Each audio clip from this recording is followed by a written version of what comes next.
The days blurred together after you realized the voices weren't fading. In fact, they grew sharper, more detailed.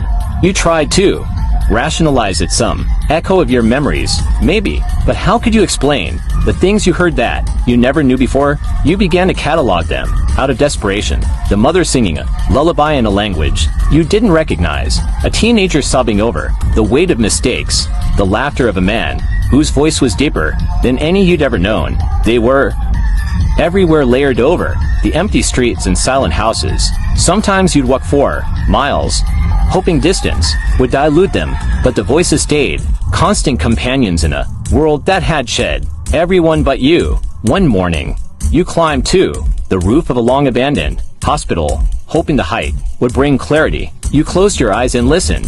At first, it was a usual murmurous swirl of arguments, songs, regrets, but then something new emerged, a whisper, deliberate and near.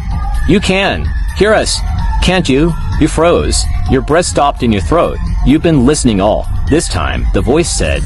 "Male?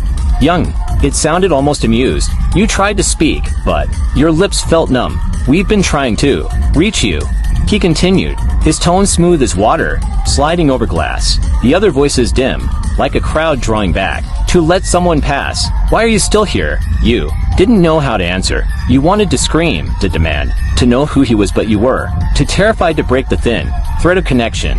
He chuckled softly. "It doesn't matter. You won't be for long." And just like that, he was gone. The other voices resumed, their usual chorus, crying, laughing, confessing, but they felt different now.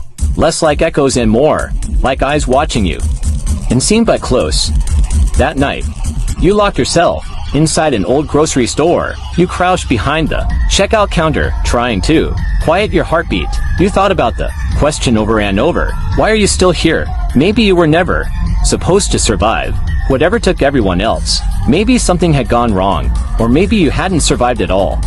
The next morning, you opened your eyes and found the shelves rearranged. Someone or something had moved them during the night. In the dust on the tile, footprints led from the doorway to where you lay, and back out again. You stood up, and steady. From behind you came that same whisper, almost gentle. "You don't have to be alone." You spun around, but there was no one there.